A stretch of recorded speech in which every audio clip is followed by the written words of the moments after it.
ಇದೇ ಸಿಂಧೂ ನಾಗರಿಕತೆಯ ವಿಶಿಷ್ಟ ಲಕ್ಷಣಗಳು ಅಂತಕ್ಕಂಥ ವಿಷಯದಲ್ಲಿ ಸದ್ಯ ನಾವು ಚರ್ಚೆ ಮಾಡ್ತಕ್ಕಂಥ ಮುಂದಿನ ವಿಷಯ ರಿಲಿಜಿಯಸ್ ಕಂಡೀಷನ್.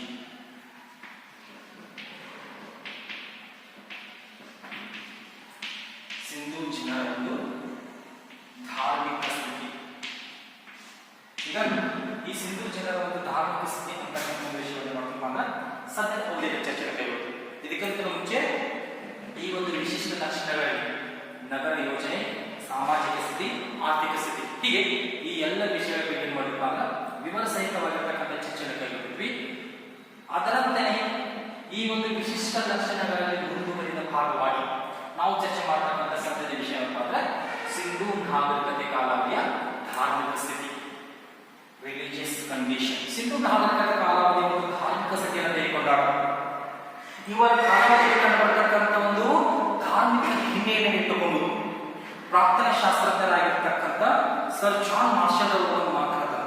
ಏನಂತಪ್ಪ ಅಂದ್ರೆ Indus valley is the mother land of modern Hinduism. Sindhu ಕಣಿವೆ ಆಧುನಿಕ ಹಿಂದೂ ಧರ್ಮದ ತವರು ಮನೆಯಾಗಿತ್ತು ಅಂತ ಹೇಳ್ತಾರೆ. Indus valley the mother land of modern Hinduism. ಈ ಒಂದು ಸಿಂಧೂ ಕಣಿವೆಯು ಆಧುನಿಕ ಹಿಂದೂ ಧರ್ಮದ ತವರು ಮನೆಯಾಗಿತ್ತು ಅಂತ ಯಾಕೆ ಹೇಳ್ತಾರಪ್ಪ ಅಂದ್ರೆ ಸದ್ಯ ನಮ್ಮ ಹಿಂದೂ ಧರ್ಮದಲ್ಲಿ ಇವತ್ತಿಗೆ ನಾವು ಆಚರಣೆ ಮಾಡಿಕೊಂಡು ಬರ್ತಕ್ಕಂಥ ಹಲವಾರು ಆಚರಣೆಗಳು ಅವೆಲ್ಲವೂ ನಾವು ಯಾರಿಂದ ಎರವನ್ನು ಪಡೆದುಕೊಂಡಿದ್ದಪ್ಪ ಅಂದ್ರೆ ಈ ಒಂದು ಸಿಂಧೂ ಜನರಿಂದ. ಹೀಗಾಗಿ ಈ ಹಿನ್ನೆಲೆ ಇಟ್ಟುಕೊಂಡು ಈ ಸಿಂಧೂ ನಾಗರಿಕದ ಕಾಲಾವಧಿಯ ಧಾರ್ಮಿಕ ಸ್ಥಿತಿಯನ್ನ ಚರ್ಚೆ ಮಾಡ್ತಕ್ಕಂಥ ಸಂದರ್ಭದಲ್ಲಿ ಇವರ ಕಾಲಾವಧಿಯ ಒಂದು ಧಾರ್ಮಿಕ ವಿಷಯಗಳನ್ನ ತಿಳಿದುಕೊಳ್ಳಲಿಕ್ಕೆ ನಮಗೆ ಯಾವ ರೀತಿಯ ಆಧಾರಗಳು ಸಹಾಯಕವಾಗಿವಪ್ಪ ಅಂದ್ರೆ ಅವರ ಕಾಲಾವಧಿಯಲ್ಲಿ ಕಂಡುಬರ್ತಕ್ಕಂಥ ಪ್ರಾಕ್ತನ ಆಧಾರಗಳು, ಆ ಪ್ರಾಕ್ತನ ಅಥವಾ ಪುರಾತತ್ವ ಆಧಾರಗಳಲ್ಲಿ ಕಂಡುಬರ್ತಕ್ಕಂಥ ಟೆರಿಕೋಟಾ ಫಿಗರ್ಸ್ ಅಂದ್ರೆ ಜೇಡಿ ಮಣ್ಣಿನ ಮೂರ್ತಿಗಳಾಗಿರ್ಬೋದು, ಇಮೇಜಸ್ ಆಫ್ ಸ್ಟೋನ್ಸ್ ಕಲ್ಲಿನ ಮೂರ್ತಿಗಳಾಗಿರ್ಬೋದು, ಜೊತೆಗೆ ಸೀಲ್ಸ್ ಮುದ್ರೆಗಳಾಗಿರ್ಬೋದು, ಹೀಗೆ ಇವುಗಳನ್ನ ಆಧಾರವಿಟ್ಟುಕೊಂಡು ನಾವೇನ್ ಮಾಡ್ತೀವಿ ಅಂದ್ರೆ ಸಿಂಧೂ ನಾಗರಿಕತೆ ಕಾಲಾವಧಿಯ ಒಂದು ಧಾರ್ಮಿಕ ಸ್ಥಿತಿಯ ಬಗ್ಗೆ ತಿಳಿದುಕೊಂಡು ಇನ್ನೊಮ್ಮೆ ಹೇಳ್ತೇವೆ ಸಿಂಧೂ ನಾಗರಿಕತೆ ಕಾಲಾವಧಿಯ ಧಾರ್ಮಿಕ ಸ್ಥಿತಿಯನ್ನು ತಿಳಿದುಕೊಳ್ಳಿಕ್ಕೆ ನಮಗೆ ಯಾವ ಒಂದು ಮೂಲಾಧಾರಗಳು ಸಹಾಯಕವಾಗಿವೆ ಅಂದ್ರೆ ಪುರಾತತ್ವ ಮೂಲಾಧಾರ. ಪುರಾತತ್ವ ಮೂಲಾಧಾರದಲ್ಲಿ ಕಂಡುಬರ್ತಕ್ಕಂಥ ಜೇಡಿ ಮಣ್ಣಿನ ಮೂರ್ತಿಗಳಾಗಿರ್ಬೋದು, ಕಲ್ಲಿನ ಮೂರ್ತಿಗಳಾಗಿರ್ಬೋದು ಅಥವಾ ಪ್ರತಿಮೆಗಳಾಗಿರ್ಬೋದು, ಜೊತೆಗೆ ಮುದ್ರೆಗಳಾಗಿರ್ಬೋದು, ಇವೆಲ್ಲವೂ ನಮಗೆ ಏನನ್ನ ತಿಳಿಸಿಕೊಡ್ತಪ್ಪ ಅಂದ್ರೆ ಸಿಂಧೂ ಜನರ ಒಂದು ಧಾರ್ಮಿಕ ಆಚರಣೆಗಳ ಬಗ್ಗೆ ತಿಳಿಸಿಕೊಡ್ತು. ಹೀಗೆ ಈ ಹಿನ್ನೆಲೆ ಇಟ್ಟುಕೊಂಡು ಸಿಂಧೂ ನಾಗರಿಕತೆ ಕಾಲಾವಧಿಯ ಒಂದು ಧಾರ್ಮಿಕ ಸ್ಥಿತಿಯನ್ನು ತೆಗೆದುಕೊಂಡಾಗ ಅವರ ಕಾಲಾವಧಿಯಲ್ಲಿ ಅತಿ ಹೆಚ್ಚು ಪ್ರಸಿದ್ಧಿಯನ್ನು ಪಡೆದಿರ್ತಕ್ಕಂಥ ಒಂದು ಆಚರಣೆ ಯಾವುದಾಗಿರಪ್ಪ ಅಂದ್ರೆ ಮಾತೃ ದೇವತಾರಾಧನೆ. ಹೀಗಾಗಿ ಮಾತೃ ದೇವತಾರಾಧನೆ ತೆಗೆದುಕೊಂಡಾಗ ಸಿಂಧೂ ಜನರ ಒಂದು ಪ್ರಧಾನ ದೇವತೆ ಮೊದಲ್ voice was their chief deity. ಮಾತೃ ದೇವತೆ ಏನಾಗಿತ್ತಪ್ಪ ಅಂದ್ರೆ ಸಿಂಧೂ ಜನರ ಒಂದು ಪ್ರಧಾನ ದೇವತೆ. ಹೀಗಾಗಿ ಅಂದಿನ ಮಾತೃ ದೇವತೆನ ಇಂದು ನಾವು ಏನಂತ ಕರಿತೀವಿ ಅಂದ್ರೆ ಶಕ್ತಿ ದೇವತೆ ಅಥವಾ ಭೂದೇವಿ ಅಂತ ಕರಿತೀವಿ. ಹೀಗಾಗಿ ಈ ಹಿನ್ನೆಲೆ ಇಟ್ಟುಕೊಂಡು ಸಿಂಧೂ ನಾಗರಿಕತೆ ಕಾಲಾವಧಿಯಲ್ಲಿ ಅತಿ ಹೆಚ್ಚು ಪ್ರಸಿದ್ಧಿ ಯಾವ ಪಡೆಯಪ್ಪ ಅಂದ್ರೆ ಮಾತೃ ದೇವತಾರಾಧನೆ, ವರ್ಷಿಪ್ ಆಫ್ ಮದರ್ ವಾಯ್ಸ್. ಇನ್ನು ಮಾತೃ ದೇವತಾರಾಧನೆ ಅಷ್ಟೇ ಅಲ್ಲದೆ ವರ್ಷಿಪ್ ಆಫ್ ಶಿವ, ಶಿವನ ಪೂಜೆ ಸನ್ಮುಖ. ಹೀಗಾಗಿ ಶಿವನನ್ನ ಅವರು ಏನಂತ ಕರೀತಾರಪ್ಪ ಅಂದ್ರೆ ಪಶುಪತಿ ಅಂತ ಕರೀತಾರೆ. ಹೀಗಾಗಿ ಪಶುಪತಿಯನ್ನ ಆರಾಧನೆ ಮಾಡೋರು, ಶಿವನನ್ನ ಪಶುಪತಿ ಅಂತ ಆರಾಧನೆ ಮಾಡೋರು ಅಷ್ಟೇ ಅಲ್ಲದೆ ಅವರ ಕಾಲಾವಧಿಯಲ್ಲಿ ವೃಕ್ಷ ಪೂಜೆಯೂ ಸಹ ಏನಂದ್ರೆ ವೃಕ್ಷ ಪೂಜೆ ಅಥವಾ ಗಿಡದ ಪೂಜೆ. ಹೀಗಾಗಿ ಸಿಂಧೂ ನಾಗರಿಕತೆ ಕಾಲಾವಧಿಯಲ್ಲಿ ಪೀಪಲ್ ಅರಳಿ ಮರ ಅಥವಾ ಅರಳಿ ವೃಕ್ಷ ಏನಾಗಿತ್ತು ಅಂದ್ರೆ ಸಿಂಧೂ ಜನರ ಒಂದು ಪವಿತ್ರ ವೃಕ್ಷವಾಗಿದೆ. ಸಿಂಧೂ ನಾಗರಿಕತೆ ಒಂದು ಪವಿತ್ರ ವೃಕ್ಷ. ಹೀಗಾಗಿ ಸಿಂಧೂ ಜನರ ಮುಖ್ಯ ದೇವತೆ ಮಾತೃ ದೇವತೆಗಳು, ಮಾತೃ ದೇವತೆಯ ಜೊತೆಗೆ ಶಿವನನ್ನ ಆರಾಧನೆ ಮಾಡಿದ್ರು, ಶಿವನನ್ನ ಪಶುಪತಿ ಅಂತ ಕರೆದುಕೊಂಡು ಆರಾಧನೆ ಮಾಡಿದ್ರು. ಹೀಗೆ ಪಶುಪತಿಯನ್ನ ಆರಾಧನೆ ಮಾಡುವುದರ ಜೊತೆಗೆ ಇವರು ಗಿಡಗಳನ್ನು ಸಹ ಪೂಜೆ ಮಾಡ್ತಾರೆ. ಹೀಗಾಗಿ ಆ ಗಿಡಗಳನ್ನ ಪೂಜೆ ಮಾಡತಕ್ಕಂಥ ಸಂದರ್ಭದಲ್ಲಿ ಅವರ ಕಾಲಾವಧಿಯ ಪವಿತ್ರ ಗಿಡ ಅಥವಾ ಪವಿತ್ರ ವೃಕ್ಷ ಯಾವಾಗಿತ್ತು ಅಂದ್ರೆ ಅರಳಿ ಮರ ಅಥವಾ ಅರಳಿ ವೃಕ್ಷ ಏನಪ್ಪ ಅಂದ್ರೆ ಅವರ ಒಂದು ಪವಿತ್ರ ಗಿಡವಾಗಿದೆ. ಈ ಪವಿತ್ರ ಗಿಡವನ್ನ ಅಷ್ಟೇ ಅಲ್ಲದೆ ಇವರು ನೀರನ್ನು ಸಹ ಪೂಜೆ ಮಾಡ್ತಾರೆ.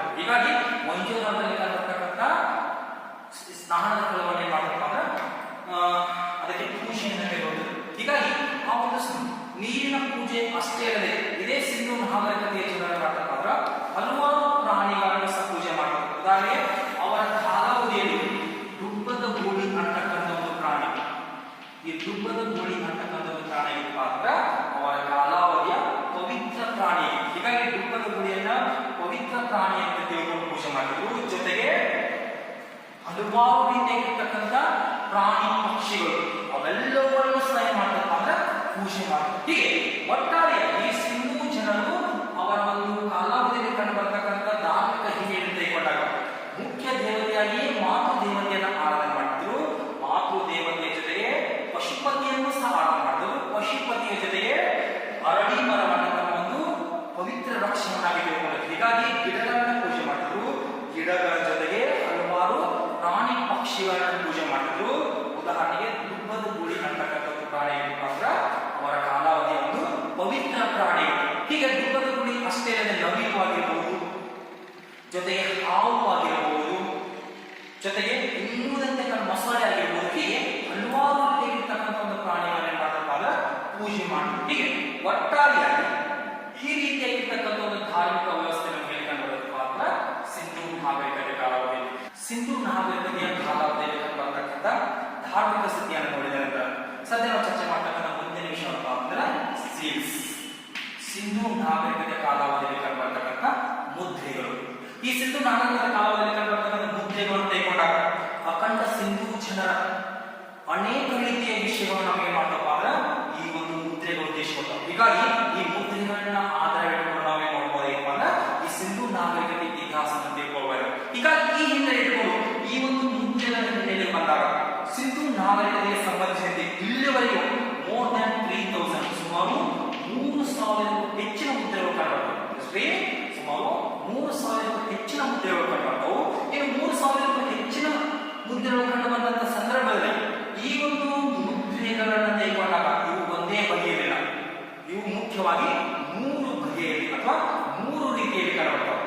ಉದಾಹರಣೆಗೆ 3 ರೀತಿಯಿಂದ ತಯಾರಿಸಲ್ಪಟ್ಟಿರ್ತಕ್ಕಂಥ ಮುದ್ರೆಗಳು ಕಂಡುಬರ್ತವೆ. ಆ ಮುದ್ರೆಗಳು ಅಂದ್ರೆ ಒಂದು ಟೆರ್ರಿಕೋಟಾ ಸೀಲ್ಸ್ ಅಂದ್ರೆ ಜೇಡಿ ಮಣ್ಣಿನಿಂದ ತಯಾರಿಸಲ್ಪಟ್ಟಿರ್ತಕ್ಕಂಥ ಮುದ್ರೆಗಳಾಗಿರಬಹುದು. ಎರಡನೇದು ಐವರಿ ಸೀಲ್ಸ್ ದಂತಗಳಿಂದ ತಯಾರಿಸಲ್ಪಟ್ಟಿರ್ತಕ್ಕಂಥ ಮುದ್ರೆಗಳಾಗಿರಬಹುದು. ಮೂರನೇದು ಸ್ಕಿಟೈನ್ ಅಂತ ಕೇಳ್ತೀವಿ ನೋಡಿ ಅಥವಾ ಸ್ಟೋನ್ ಮೃದು ಕಲ್ಲಿನಿಂದ ತಯಾರಿಸಲ್ಪಟ್ಟಿರ್ತಕ್ಕಂಥ ಮುದ್ರೆಗಳಾಗಿರಬಹುದು. ಹೀಗೆ ಜೇಡಿ ಮಣ್ಣಿನ ಮುದ್ರೆಗಳು, ದಂತದ ಮುದ್ರೆಗಳು, ಮೃದು ಕಲ್ಲಿನ ಮುದ್ರೆಗಳು. ಹೀಗೆ ಈ 3 ರೀತಿಯ ಮುದ್ರೆಗಳು ನಮಗೆ ಕಂಡುಬರ್ತವೆ ಅಂದ್ರೆ ಸಿಂಧೂ ನಾಗರಿಕತೆ ಕಾಲಾವಧಿಯಲ್ಲಿ ಎಷ್ಟು ಮುದ್ರೆಗಳು ಕಂಡುಬರ್ತವೆ? 3000ಕ್ಕಿಂತ ಹೆಚ್ಚಿನ ಮುದ್ರೆಗಳು ಕಂಡುಬರ್ತವೆ. ಈ 3000ಕ್ಕಿಂತ ಹೆಚ್ಚಿನ ಮುದ್ರೆಗಳು ಒಂದೇ ಪ್ರಕಾರದಲ್ಲಿಲ್ಲ. ಒಂದೇ ಪ್ರಕಾರದಲ್ಲಿ ಇರದೇ ಇರತಕ್ಕಂಥ ಈ ಮುದ್ರೆಗಳ ಒಂದು ಆಕಾರದ ಹಿನ್ನೆಲೆಗೆ ಬಂದಾಗ ಅವುಗಳ ಒಂದು ಶೇಪ್ ಯಾವ ಶೇಪ್ ನಲ್ಲಿ ಕಂಡುಬರ್ತವೆ ಅಂದ್ರೆ ಕೆಲವೊಂದಿಷ್ಟು ಕಡೆಯ ಮುದ್ರೆಗಳು ಸ್ಕ್ವೇರ್ ಶೇಪ್ ನಲ್ಲಿ ಕಂಡುಬರ್ತವು, ಕೆಲವೊಂದಿಷ್ಟು ಕಡೆಯ ಮುದ್ರೆಗಳು ರೆಕ್ಟಾಂಗ್ಯುಲರ್ ಶೇಪ್ ನಲ್ಲಿ ಕಂಡುಬರ್ತವೆ. ಕೆಲವೊಂದು ಕಡೆ ಸ್ಕ್ವೇರ್ ಶೇಪ್ ನಲ್ಲಿ ಕಂಡುಬಂದ್ರ ಕೆಲವೊಂದಿಷ್ಟು ಕಡೆ ಮುದ್ರೆಗಳು ಏನಪ್ಪ ಅಂದ್ರೆ ರೆಕ್ಟಾಂಗ್ಯುಲರ್. ಹೀಗೆ ಈ 2 ರೀತಿಯ ಒಂದು ಆಕಾರದಲ್ಲಿ ಕಂಡುಬರ್ತಕ್ಕಂಥ ಮುದ್ರೆಗಳು ಕಂಡುಬರ್ತವೆ. ಕೆಲವೊಂದು ಕಡೆ ಚೌಕಾಕಾರದ ಮುದ್ರೆಗಳು ಕಂಡುಬರ್ತವೆ, ಕೆಲವೊಂದು ಕಡೆ ಆಯತಾಕಾರದ ಮುದ್ರೆಗಳು ಕಂಡುಬರ್ತವೆ. ಹೀಗಾಗಿ ಸಿಂಧೂ ನಾಗರಿಕತೆ ಕಾಲಾವಧಿಯ ಮುದ್ರೆಗಳ ಒಂದು ಆಕಾರವನ್ನು ತೆಗೆದುಕೊಂಡಾಗ ಅವು ಚೌಕಾಕಾರ ಹಾಗೂ ಆಯತಾಕಾರದಲ್ಲಿ. ಇನ್ನು ಚೌಕಾಕಾರ ಮತ್ತು ಆಯತಾಕಾರದಲ್ಲಿರತಕ್ಕಂಥ ಇದೇ ಮುದ್ರೆಗಳನ್ನು ತೆಗೆದುಕೊಂಡಾಗ ಈ ಒಂದು ಮುದ್ರೆಗಳ ಮೇಲೆ ಸಿಂಧೂ ಜನರು ಏನ್ ಮಾಡ್ತಾರಪ್ಪ ಅಂದ್ರೆ ಹಲವಾರು ರೀತಿಯ ಪ್ರಾಣಿ ಪಕ್ಷಿಗಳ ಹಾಗೂ ಮಾನವರ ಒಂದು ಚಿತ್ರಗಳನ್ನ ಕೆತ್ತನೆ ಮಾಡ್ತಾರೆ. ಯಾವ ಮೇಲೆ? ಈ ಒಂದು ಮುದ್ರೆಗಳ ಮೇಲೆ. ಹೀಗಾಗಿ ಗರಿಷ್ಠ ಅಂತ ತೆಗೆದುಕೊಂಡಾಗ ಒಂದು ಮುದ್ರೆ ಸುಮಾರು 26 ಚಿತ್ರಗಳನ್ನ ಹೊಂದಿದೆ. ಅಷ್ಟೇ 26 ಚಿತ್ರಗಳ ಗರಿಷ್ಠ ಅಂತ ತೆಗೆದುಕೊಂಡಾಗ ಇನ್ನು ಈ ಒಂದು 26 ಚಿತ್ರಗಳನ್ನ ಗರಿಷ್ಠವಾಗಿ ಹೊಂದಿರತಕ್ಕಂಥ ಇವರ ಮುದ್ರೆಗಳನ್ನ ತೆಗೆದುಕೊಂಡಾಗ ಈ ಮುದ್ರೆಗಳ ಆಕಾರ ಏನಿರುವಾಗ ಸ್ಮಾಲ್ ಸೈಜ್, ಚಿಕ್ಕದಾಗಿದೆ, ಚಿಕ್ಕ ಗಾತ್ರವನ್ನು ಹೊಂದಿದೆ. ಯಾವುದೇ ಸಿಂಧೂ ನಾಗರಿಕತೆ ಕಾಲಾವಧಿಯ ಜನರ ಒಂದು ಮುದ್ರೆಗಳು. ಈ ಮುದ್ರೆಗಳ ಮೇಲೆ ಏಕಶಿಂಕೆ ಆಗಿರಬಹುದು, ದುಬ್ಬದ ಗೂಳಿ ಆಗಿರಬಹುದು, ಆನೆ ಆಗಿರಬಹುದು, ಮೊಸಳೆ ಆಗಿರಬಹುದು, ಜೊತೆಗೆ ಇನ್ನೂರರಿಂದ ಕಂಡುಬರತಕ್ಕಂಥ ಹಲವಾರು ಪ್ರಾಣಿ ಪಕ್ಷಿಗಳಾಗಿರಬಹುದು. ಹೀಗೆ ಇವೆಲ್ಲವರ ಒಂದು ಚಿತ್ರವನ್ನು ಏನ್ ಮಾಡಪ್ಪ ಅಂದ್ರೆ ಈ ಒಂದು ಮುದ್ರೆಗಳ ಮೇಲೆ ಕೆತ್ತನೆ ಮಾಡ್ತಾರೆ. ಹೀಗಾಗಿ ಈ ಒಂದು ಮುದ್ರೆಯ ಮೇಲೆ ಕಂಡುಬರ್ತಕ್ಕಂಥ ಈ ಪ್ರಾಣಿ ಪಕ್ಷಿಗಳನ್ನ ಆಧಾರವಾಗಿ ನಾವೇನ್ ಮಾಡ್ತಪ್ಪ ಅಂದ್ರೆ ಅವರ ಕಾಲಾವಧಿಯನ್ನು ಹಲವಾರು ವಿಷಯಗಳು ತಿಳಿಬಹುದು. ಇನ್ನು ಇದರ ಜೊತೆಗೆ ಈ ಒಂದು ಮುದ್ರೆಗಳನ್ನ ಮುಖ್ಯವಾಗಿ ಅವರೇನ್ ಮಾಡ್ತಪ್ಪ ಅಂದ್ರೆ 3 ಉದ್ದೇಶಗಳಿಗಾಗಿ ತಯಾರಿಸ್ತಾರೆ. ಆ 3 ಉದ್ದೇಶಗಳು ಏನಪ್ಪ ಅಂದ್ರೆ ಇದು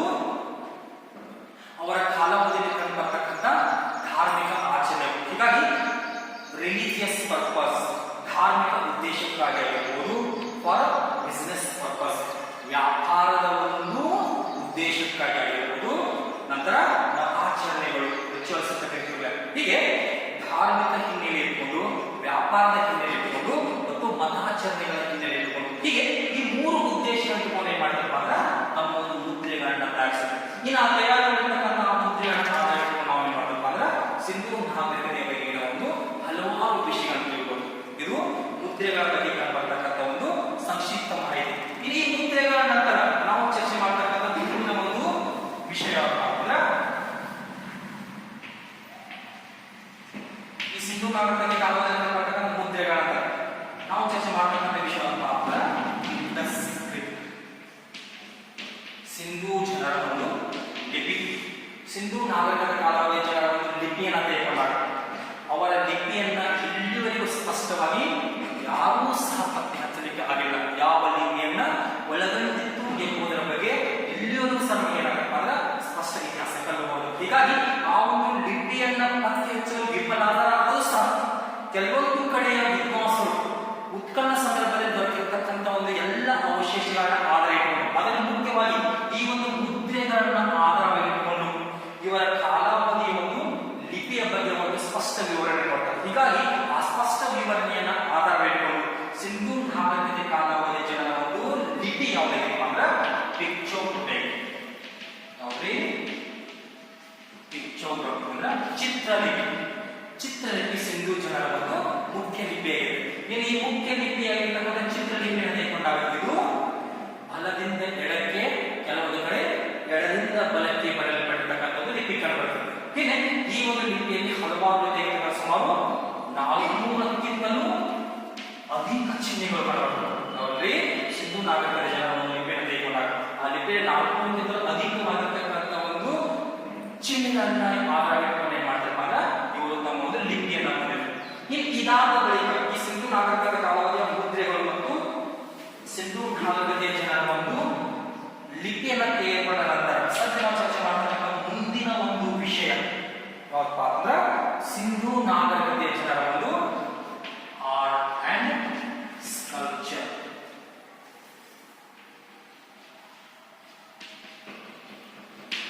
ಸಿಂಧೂ ನಾಗರಿಕತೆ ಕಾಲಾವಧಿಯ ಕಲೆ ಮತ್ತು ಶಿಲ್ಪಕಲೆ. ಹೀಗಾಗಿ ಸಿಂಧೂ ನಾಗರಿಕತೆ ಕಾಲಾವಧಿಯ ಕಲೆ ಮತ್ತು ಶಿಲ್ಪಕಲೆ ಅಂತ ಹೇಳೋದಾಗ ಈ ಒಂದು ಕಲೆ ಮತ್ತು ಶಿಲ್ಪಕಲೆಗಳ ಒಂದು ವಿಷಯಗಳು ನಮಗೆ ಯಾವುದರಿಂದ ಕಂಡುಬರ್ತಪ್ಪ ಅಂದ್ರೆ ದೊರಕಿರ್ತಕ್ಕಂತಹ ಒಂದು ಮುದ್ರೆಗಳಾಗಿರ್ಬೋದು, ಜೇಡಿ ಮಣ್ಣಿನ ಮೂರ್ತಿಗಳಾಗಿರ್ಬೋದು, ಚಿಕ್ಕ ಚಿಕ್ಕ ಪ್ರತಿಮೆಗಳಾಗಿರ್ಬೋದು, ಹೀಗೆ ಇವೆಲ್ಲವುಗಳನ್ನ ಆಧಾರವಿಟ್ಟುಕೊಂಡು ನಾವು ಅವರ ಕಾಲಾವಧಿಯ ಒಂದು ಕಲೆ ಮತ್ತು ಶಿಲ್ಪಕಲೆಯ ಬಗ್ಗೆ ತಿಳ್ಬೋದು. ಹೀಗಾಗಿ ಈ ಹಿನ್ನೆಲೆಯಲ್ಲಿ ಸುಮಾರು ಹರಪ್ಪದಲ್ಲಿ 13 ಶಿಲ್ಪಕಲೆಗಳು ಕಂಡುಬರ್ತವೆ. 13 ಶಿಲ್ಪಕಲೆಗಳು.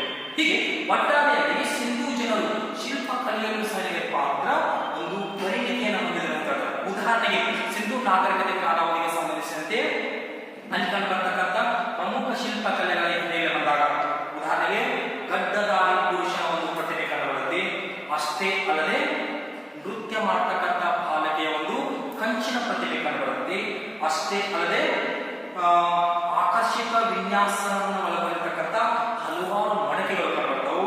ಅಷ್ಟೇ ಅಲ್ಲದೆ ಪಶುಪತಿಯ ಒಂದು ಪ್ರತಿಮೆ.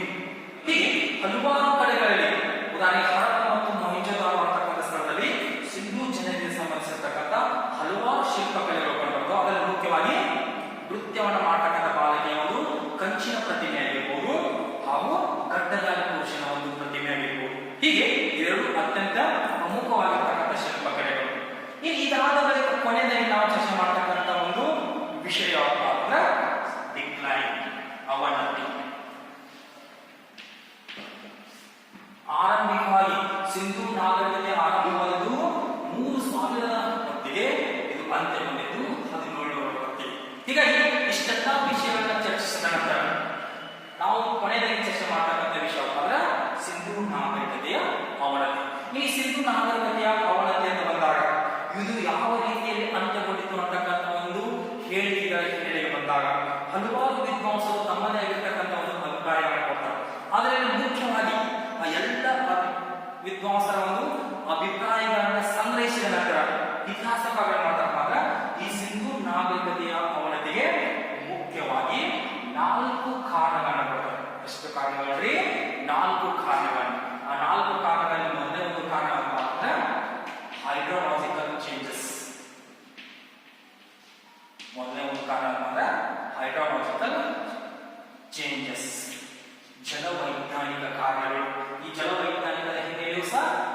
ನಾಗರಿಕತೆ ಅಂತ್ಯಗೊಂಡಿತ್ತು ಅಥವಾ ಅವನತಿಗೊಂಡಿತ್ತು ಅಂತ ಹೇಳ್ತಾರೆ. ಇದು ಮೊದಲನೇ ಒಂದು ಕಾರಣ. ಇನ್ನು ಎರಡನೇ ಒಂದು ಕಾರಣ ತೆಗೆದುಕೊಂಡಾಗ ಅರ್ಥಕ್ವೇಕ್ಸ್,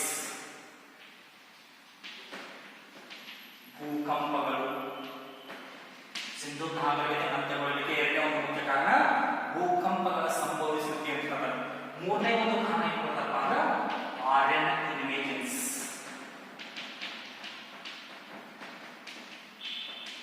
ಆರ್ಯರ ದಾಳಿಗಳು. ಈ ಆರ್ಯರ ದಾಳಿಗಳಿಂದಾಗಿ ಈ ಸಿಂಧೂ ನಾಗರಿಕತೆ ಅಂತ್ಯಗೊಂಡಿತ್ತು ಅಂತ ಹೇಳ್ತಾರೆ. ಕೊನೆ ನಾಲ್ಕನೇ ಒಂದು ಕಾರಣ ಅಂದ್ರೆ ಫ್ಲೂಡ್ಸ್,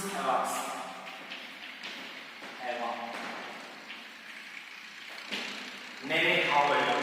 ಹೀಗೆ ಈ ನಾಲ್ಕು ಕಾರಣಗಳ ಹಿನ್ನೆಲೆಯಲ್ಲಿ ಕ್ರಿಸ್ತಪೂರ್ವ 3000 ಹೊತ್ತಿಗೆ ಆರಂಭವಾಗಿರ್ತಕ್ಕಂಥ ಸಿಂಧೂ ನಾಗರಿಕತೆ ಏನಪ್ಪ ಅವನತಿ ಅಥವಾ ಅಂತ್ಯಗೊಳ್ತಿರ್ತದೆ. ಅದರ ಮೊದಲನೇ ಒಂದು ಕಾರಣ ಸಿಂಧೂ ನಾಗರಿಕತೆ ಅವನತಿಗೊಳ್ಳಲಿಕ್ಕೆ ಮೊದಲನೇ ಒಂದು ಕಾರಣ ಹೈಡ್ರೋಲಾಜಿಕಲ್ ಚೇಂಜಸ್, ಜಲವೈಜ್ಞಾನಿಕ ಕಾರಣಗಳು ಅಥವಾ ಜಲವೈಜ್ಞಾನಿಕ ಬದಲಾವಣೆ. ಇದು ಯಾವ ರೀತಿ ಕಾಣಬರುತ್ತಪ್ಪ ಅಂದ್ರೆ, ಉದಾಹರಣೆಗೆ ಸಿಂಧೂ ಜನರು ತಮ್ಮ ಒಂದು ಕಟ್ಟಡಗಳನ್ನ ಕಟ್ಟಲಿಕ್ಕೆ ಮಾಡ್ತಾರೆ ಅಂದ್ರೆ ಸುಟ್ಟ ಇಟ್ಟಿಗೆಗಳ ಬಳಕೆ ಮಾಡ್ತಾರೆ. ಈ ಸುಟ್ಟ ಇಟ್ಟಿಗೆಗಳ ಬಳಕೆ ಮಾಡ್ತಕ್ಕಂಥ ಸಂದರ್ಭದಲ್ಲಿ ಈ ಇಟ್ಟಿಗೆಗಳ ತಯಾರಿಕೆ ಹಿನ್ನೆಲೆ ಬಂದಾಗ ಈ ಒಂದು ಹಸಿ ಇಟ್ಟಿಗೆಗಳನ್ನ ಸುಡಲಿಕ್ಕೆ ಅವರು ಮಾಡಬೇಕು ಅಂದ್ರೆ ಕಟ್ಟಿಗೆಯನ್ನು ಬಳಕೆ ಮಾಡಿದ್ರು.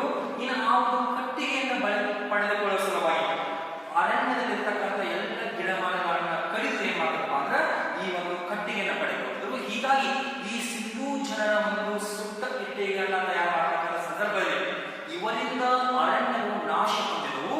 ಆ ಅರಣ್ಯಗಳ ನಾಶ ಹೊಂದುವುದರ ಹಿನ್ನೆಲೆಯಲ್ಲಿ ವಾತಾವರಣದಲ್ಲಿ ಕಂಡುಬರತಕ್ಕಂಥ ಒಂದು ಏರುಪೇರಿನಿಂದಾಗಿ ಸುನಾಮಿ, ಕ್ಷಾಮ, ಬರಗಾಲ ಹೀಗೆ ಇನ್ನೂ ಮುಂತಾದ ರೀತಿಯ ಒಂದು ಪ್ರಕೃತಿ ವಿಕೋಪಗಳಿಂದಾಗಿ ಈ ಒಂದು ಸಿಂಧೂ ನಾಗರಿಕತೆ ಅವನತಿ ಹೊಂದಿತು ಅಂತ ಹೇಳ್ತಾರೆ. ಹೀಗಾಗಿ ಸಿಂಧೂ ನಾಗರಿಕತೆ ಅವನತಿ ಹೊಂದಲಿಕ್ಕೆ ಮೊದಲನೇ ಒಂದು ಕಾರಣ ತೆಗೆದುಕೊಂಡಾಗ ಜಲವೈಜ್ಞಾನಿಕ ಕಾರಣಗಳು.